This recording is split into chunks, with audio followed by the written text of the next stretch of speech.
आपका रिजल्ट निकलने के बाद कि ज़बरदस्ती भी आपसे 1 रुपया लेंगे ही लेंगे। यदि आपको निःशुल्क पढ़ाए हैं, आप आकर पहुंचा दिए ठीक है, लेकिन देश के किसी कोना में रहिएगा तो आपको पहुंचाना ही पड़ेगा। मान लीजिए कि 10th पास करके 2 साल मेरे पास बच्चा पढ़ लिया और उसका इंजीनियरिंग का रिजल्ट आ गया, सारा श्रेय मेरा हो गया क्या?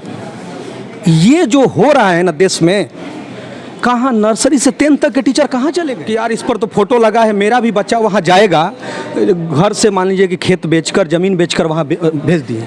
क्या उस अखबार के पृष्ठ पर लिखा है क्या कि मेरे कोचिंग में 50,000 बच्चे थे, लेकिन हमारी कोचिंग ने सिर्फ 100 रिजल्ट दिया है और मेरा फीस 7 लाख है या 2 लाख है, लेकिन मैंने सिर्फ 100 रिजल्ट ही दे पाया, इसलिए मैं पूरी देशवासियों से माफ़ी मांगता हूँ, ऐसा लिखा रहता है। एक चीज़ जब आपके बारे में पढ़ा जाता है तो ये आता है कि कबाड़ से पढ़ाने का तरीका जो है वो आपका बड़ा फेमस है। वो इनकी एक वीडियो देख रही थी तो मैंने सोचा कि अगर समय रहते आप मुझे मिले होते तो शायद मेरा भी मैथ अच्छा रहता है। आज हम मैथ के बारे में पढ़ रहे थे तो ये सुन के बहुत आश्चर्य लग रहा था कि 12 घंटे तक लगातार। जी लगातार कैसे संभव है, ये सोच के हैरानी है। कौटिल्य को पढ़ाने में कितना दिक्कत आया। नमस्कार दोस्तों, मैं पल्लवी राय, आप देख रहे हैं भारत एक नई सोच। मैथमेटिक्स गुरु, इनके बारे में आपने ज़रूर सुना होगा, आर.के. सर के बारे में। इनके बारे में जब मैंने पढ़ा तो मुझे बड़ी हैरानी हो रही थी ये सोचकर कि इस महंगाई के समय में जब लोग का ये कहना है कि 1 किलो सब्जी लाने के लिए जो गरीब परिवार है वो दिन रात मेहनत कर रहा है, जो मज़दूर है उसको अगर पेट भर भोजन खाना है तो आज के समय में उसको कितनी मेहनत करनी पड़ रही है। ऐसे समय में एक ऐसा टीचर जो मात्र 1 रुपये में बच्चों को पढ़ा रहा है, ये कैसे संभव है, ये कैसे हो पा रहा है, और इसको करने में, इस मुहिम को आगे बढ़ाने में कितना मेहनत लगता होगा, किस तरीके से आर्थिक संसाधन इकट्ठा होते होंगे। ये बहुत हैरानी की बात है कि इतने महंगाई के समय में ये कैसे पॉसिबल हो पा रहा है। ये मैं तो जानती हूँ कि इसमें कोई प्रॉफिट तो नहीं है। 1 रुपये में तो अब तो डंग की टॉफ़ी नहीं आती है। ऐसे समय में आप बच्चों को पढ़ा रहे हैं, इंजीनियर बना रहे हैं, वो भी जो सबसे ज़्यादा पैसे वाली पढ़ाई जो है उसकी तैयारी आप बच्चों को करा रहे हैं। ये कैसे पॉसिबल है, यही समझना है। लेकिन उससे पहले आपका बहुत बहुत स्वागत है। जी मैम, आपको बहुत बहुत धन्यवाद। और आप एक शैक्षणिक और ऐतिहासिक बिहार की धरती पर आपने आया, और भारत एक नई सोच जो आपकी टीम है, और काफ़ी आप उस लेवल की जो प्रतिभाओं को, आपका जितना मैं आपके चैनल के बारे में जानता हूँ कि जो आप उस प्रतिभा को दिखाने की कोशिश करती हैं और लोगों तक वो संदेश जाता है। और जो आपका प्रश्न भी रहा कि कैसे 1 रुपया गुरुदक्षिणा में बच्चों को इंजीनियर बनाया जा सकता है, क्योंकि आज की महंगाई का दौर है, तो सुनने में और रियल लाइफ में यदि कोई सोचेगा तो लगेगा कि यार ये पॉसिबल नहीं है, ऐसा हो नहीं सकता है। लेकिन हौसलों की उड़ान से कुछ भी पॉसिबल है।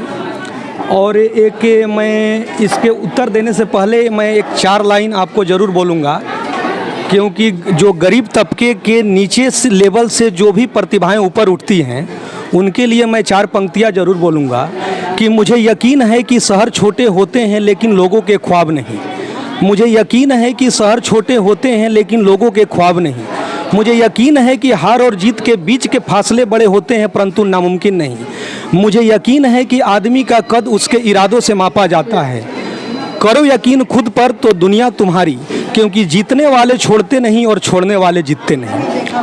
अब यदि आप इन टोटल यदि सेंटेंस को समझ रहे हैं तो इसी सेंटेंस में इसके सारे उत्तर छुपे हुए हैं। यदि आपको जीतने का शौक़ हो, इसमें एक लाइन मैंने बोला है कि आदमी का कद उसके इरादों से मापा जाता है, तो आप समझ सकते हैं कि ये ज़रूरी नहीं है कि आप 6 साढ़े 6 फुट लंबा रहें, काफ़ी हेल्दी हों, तभी आप क्रिकेट के भगवान कहे जाएंगे। 5 फुट और कुछ इंच का एक इंसान, आज सचिन, रमेश तेंदुलकर क्रिकेट के भगवान कहे जाते हैं। तो आदमी का कद उसके इरादे और उसके हौसलों से भी मापा जाता है, और वैसे बहुत सारे इतिहास रचे जा चुके हैं।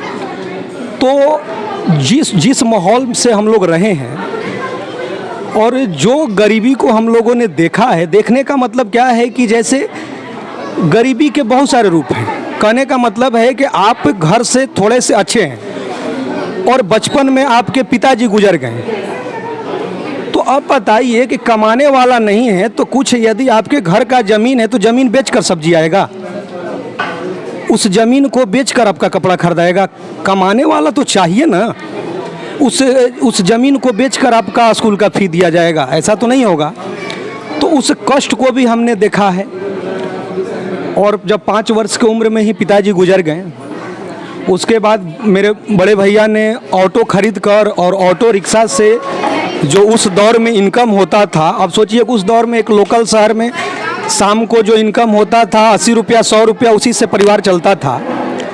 तो उस दौर को हम लोगों ने देखा और इसको फील किया कि ये शिक्षा जो ग्रहण करने का ये जो मापदंड है, खासकर 10th पास करने के बाद, क्योंकि 10th पास करने के बाद जो इंजीनियरिंग मेडिकल के जो भी कोचिंग्स हैं, तो बच्चों का क्या होता है कि 10th तक बहुत सारे टैलेंट होते हैं, लेकिन जो आईआईटी मेडिकल या कोई भी जेई मेन जेई एडवांस जो पेपर देने होते हैं, तो कोई भी कोचिंग लाख 2 लाख से मतलब अधिक फ़ी है। ऊपर से एक शहर में रहने खाने की यदि व्यवस्था आप जोड़ लीजिएगा तो 2 साल में 7 लाख 8 लाख उनको रुपया लग जा रहा है।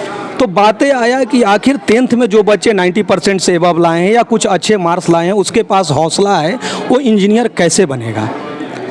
अब आता है ये बात कि मैं फ्री में पढ़ाऊँगा तो मैं अपना तो रूम रेंट तो मेरे पास है नहीं, तो मैं उस रूम रेंट का किराया कहाँ से दूंगा। तो अब पॉइंट वाली दोनों बातें आ गई कि उसको पढ़ाना भी है, पैसा भी नहीं लेना है, और उसके पास क्षमता भी नहीं है कि वो आपका पैसा दे पाएगा। तो रियल बात तो आपके पास तो टैलेंट है, अब अपने बिहार के गरीब बच्चों के लिए आप काम करना चाहते हैं और आपकी कर्म और मेहनत से आपको नेम फेम भी मिल चुका है। तो अब जितने भी बड़े बड़े बैनर के इंस्टीट्यूट हैं वो आपको गेस्ट फैकल्टी के रूप में पढ़ाने के लिए भी बुला रहे हैं, चाहे वो ऑनलाइन प्लेटफॉर्म हो, चाहे अदर जगह नाइट क्लासेज के लिए लगातार 12 घंटे के लिए गेस्ट फैकल्टी के रूप में बुला रहे हैं, रात भर पढ़ाने का पैसा दे रहे हैं। तो जब अब मान लीजिए कि हम अपने बच्चों को मान लीजिए कि काम किए 5 घंटा 7 घंटा उस गरीब बच्चों को, और 4 घंटा यदि अदर जगह मैंने समय दिया तो मेरे पास कुछ पैसा आया, क्योंकि वो तो भाई किसी बड़े इंस्टीट्यूट से 7 लाख 8 लाख रुपया ले रहे हैं, और मैं वहाँ पर 2 घंटे क्लास ले लिया तो मेरे को तो पैसा दे दिया। तो वो मेरा कलेक्शन हो गया, वो पैसा अदर इंस्टीट्यूट से मैंने ले लिया, और जो मेरे यहाँ के गरीब बच्चे हैं उसकी मैंने उसी पैसा से अपनी सक्षम से किसी को मैंने किताब खरीद के दे दिया, किसी को जो मेरा प्रोग्राम है कि आपका रिजल्ट निकलने के बाद, अब उसको एक मजाक में भी आप बोल सकते हैं कि ज़बरदस्ती भी आपसे 1 रुपया लेंगे ही लेंगे। यदि आपको निःशुल्क पढ़ाए हैं, आप आकर पहुँचा दिए ठीक है, लेकिन देश के किसी कोना में रहिएगा तो आपको पहुँचाना ही पड़ेगा।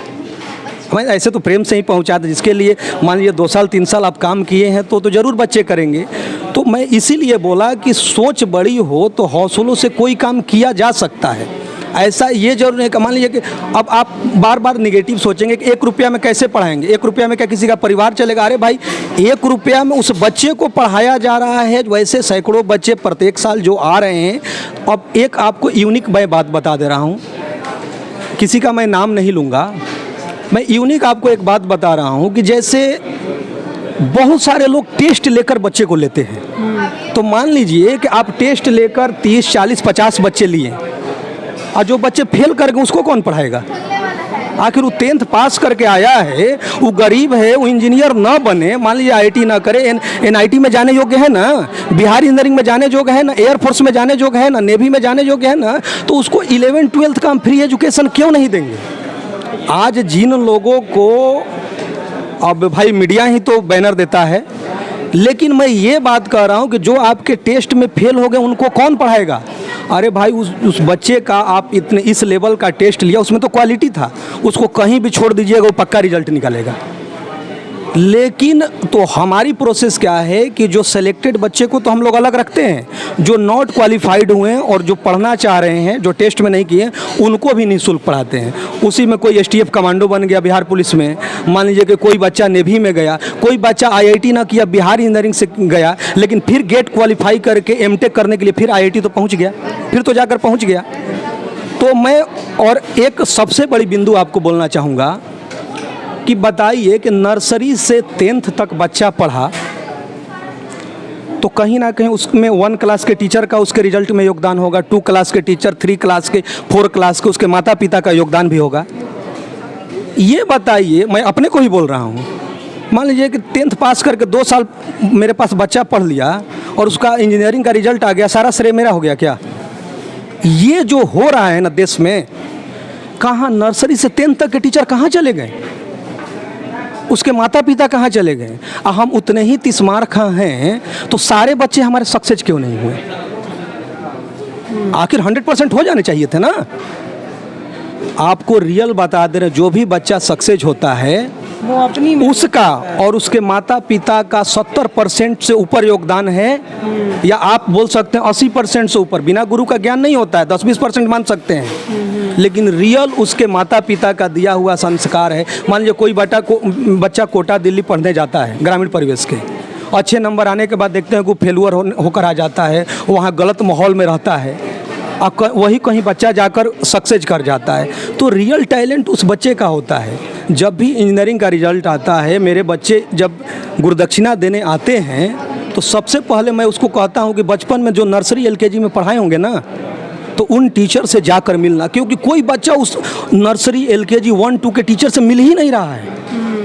जिस कोचिंग में मान लीजिए बैंक रेलवे के कोचिंग में पढ़ने के लिए चला गया, SSC के, बस वही सर उसके हीरो हो गए। अरे भाई 1 में 2 में 3 में 4 में पढ़ाए तो कौन थे? गीली मिट्टी को आकार तो उन्होंने ही दिया था। आखिर वो लोग कौन हैं?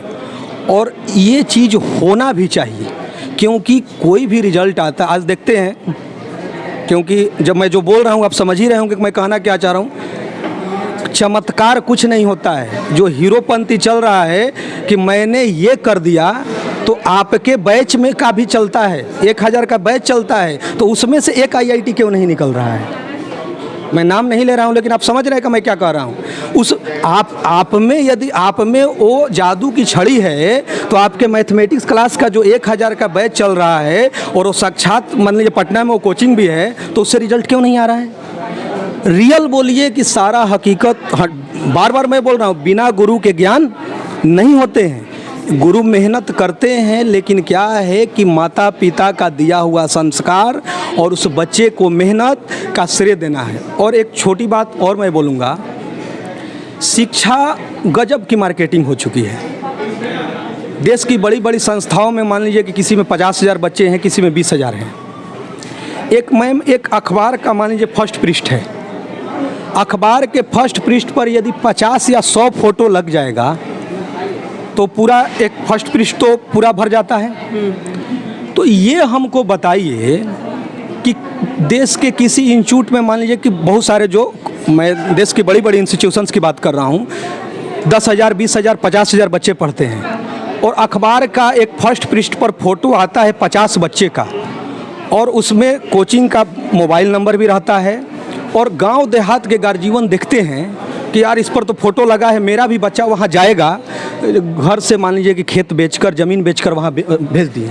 क्या उस अखबार के पृष्ठ पर लिखा है क्या कि मेरे कोचिंग में 50,000 बच्चे थे, लेकिन हमारी कोचिंग ने सिर्फ 100 रिजल्ट दिया है, और मेरा फीस 7 लाख है या 2 लाख है, लेकिन मैंने सिर्फ 100 रिजल्ट ही दे पाया, इसलिए मैं पूरी देशवासियों से माफ़ी मांगता हूँ? ऐसा लिखा रहता है। ऐसा क्यों लिखा जाएगा? तो आखिर नहीं लिखा जाएगा तो उसको समझेगा कौन? ये सही बात। आखिर बताइए, एक पेज पर 50 फोटो लग गया तो आपका रेशियो निकालिए ना जी, आप निकालिए। उन लोगों का तो 1% भी नहीं हो पा रहा है। तो जो लड़का यदि वो 100 निकाला तो बोलिए कि रियल हीरो वो था, वो लड़का रियल हीरो था। आप सारा श्रेय क्यों ले रहे हैं? और इस पैटर्न को हम बदलना भी चाहते हैं, क्योंकि कहीं भी जाते हैं, क्योंकि हम कह सकते हैं, आपके ही बैनर पर कह सकते हैं, क्योंकि लड़का तो खुद कहता है, वो लोग तो पैसा लेकर मान लीजिए कर रहा, हम लोग तो मान लीजिए उसको निःशुल्क पढ़ाना, किताब कॉपी देना, और लड़का श्रेय भी देता है। लेकिन उल्टा हम क्या करते हैं, उसके माता पिता के आवास पर पहुँचकर और उनको सॉल भेंट करते हैं, और जो भी वीडियो में रियल हीरो उनको बताते हैं। आखिर भाई वही क्यों सक्सेस हुआ, दूसरा का बेटा क्यों नहीं हुआ? पढ़ाए तो सबको थे, तो क्यों नहीं किया? वो खास किया तो बचपन से कुछ संस्कार उसको दिया गया था और उस बच्चे की मेहनत ने किया। तो एक मीडिया से भी आप लोगों से आग्रह रहेगा कि सारी चीज़ें प्रोफेशनल ज़रूर हो, लेकिन शिक्षा को उस स्तर तक न गिर पाए कि वो बाजारू बन जाए। बाजारू तो हो चुका है, इसमें कोई मतलब कहा नहीं जा सकता है, लेकिन ग्रामीण परिवेश के भोले भाले जो गार्जियन हैं, जो मान लीजिए कि अपना खेत को गिरवी रखकर ये करके जो भेज रहे हैं, अब बच्चा बैक टू पवेलियन आ रहा है, तो समझ रहे हैं रिजल्ट आ गया तब तो कोई दिक्कत नहीं, चले भाई वो कर्ज हो गया था, लेकिन नहीं रिजल्ट आया और फिर से गांव में लौट कर आ रहा है। या आप देख ही रहे हैं कोटा में सुसाइड की घटनाएं, वो क्यों हो रहा है? पापा ने 7 लाख बच्चों पे भी तो प्रेशर हो जाता है ना। अब जैसे वो अपनी पुश्तैनी ज़मीन बेच के आया है, 2 साल हो गया, 3 साल हो गया, अब माँ बाप पूछ रहे हैं बेटा कब निकलेगी नौकरी, कब निकलेगी नौकरी। वो पढ़ने के साथ साथ एक मानसिक पीड़ा भी तो झेलने लगता है ना, अगर उसका समय पे पेपर नहीं क्वालिफाई कर पा रहा है तो इस वजह से ये सारी घटनाएं। देखिए आपका रैंक 1 आ गया, आप बताइए जिसका रैंक 1 आया किसी एक ही इंस्टीट्यूट में न पढ़ रहा होगा? आप अखबार निकाल के देखिए तो प्रत्येक साल IIT का आया है तो सारे अखबार में रैंक 1 वाला का फोटो लग गया। इसका मतलब है कि आप पेरेंट्स हैं तो उस इंस्टीट्यूट में पढ़ा है, किसी दूसरे इंस्टीट्यूट से भी आप पैसा लिए हैं। अभी 4 साल के बाद बीटेक करेगा, इसका मतलब है दूसरे इंस्टीट्यूट में भी आपने नाम दे दिया, चलिए 50 लाख ले लें।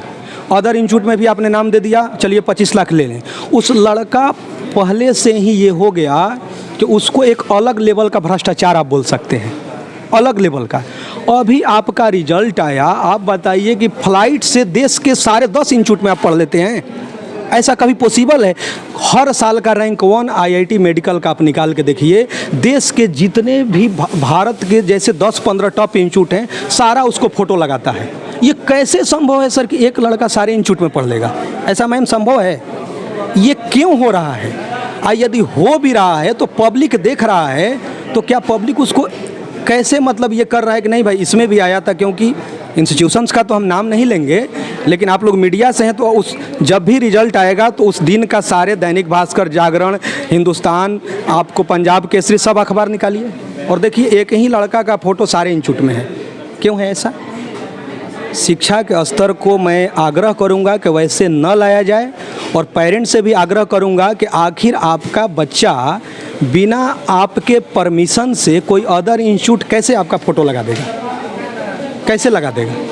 इसका मतलब है ना एक्चुअली जो किसी गांव देहात में कोई एक बुज़ुर्ग या कोई एक बाप ये सपने संजोता है कि उसके बेटे की भी फ़ोटो उस अखबार में निकल जाए, उसके लिए वो उसको जो भी चुकाना पड़े, चाहे पुश्तैनी ज़मीन बेचना पड़े या घर बेचना पड़े, लेकिन वो जो सपना उसके आंख में चमकता है अखबार में अपने बेटे की फ़ोटो देखना, अगर वो अखबार में फ़ोटो निकलना बंद हो जाएगी तो उनका बिजनेस नहीं बर्बाद हो जाएगा, लोग वहाँ भेजेंगे ही नहीं अपने बच्चों को। तो इससे क्या है कि बहुत सारे वैसे मासूम जो टैलेंट हैं उसको तो पता ही नहीं चाहिए, उसको लगेगा कि यार 10 इंस्टीट्यूट में पढ़ने पर रैंक 1 आता है क्या? अब बताइए एक इंस्टीट्यूट राजस्थान में है, एक इंस्टीट्यूट दिल्ली में है और दोनों में फ़ोटो लगा है, तो कैसे पढ़ रहा होगा? कैसे पॉसिबल है? कोई चंडीगढ़ का इंस्टीट्यूट लगाया है तो एक दिन में वैसे ट्रेवल पॉसिबल है पर डे? एक स्टूडेंट्स को तो कम से कम 7 से 8 घंटा से एबव तो सेल्फ स्टडी करना है, जो भी क्लासरूम प्रोग्राम में आपको पढ़ाया गया। तो ये चीज़ें नहीं होनी चाहिए और शिक्षा को शिक्षा ही रहने दिया जाए।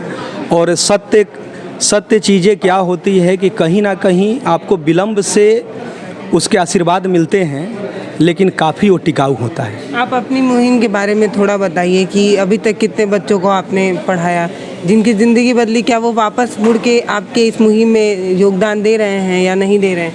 देखिए अभी तक मतलब ये 2020 तक का मैं बता रहा हूँ, क्योंकि अभी 21 का तो आने वाला है। 540 बच्चे जो हैं, जो 1 रुपया जो गुरुदक्षिणा प्रोग्राम है, वो इंजीनियरिंग प्रवेश परीक्षा में मतलब सफल होकर IIT, NIT, BCEC देश के अलग अलग प्रतिष्ठित कॉलेजों में जाकर जॉब भी कर रहे हैं।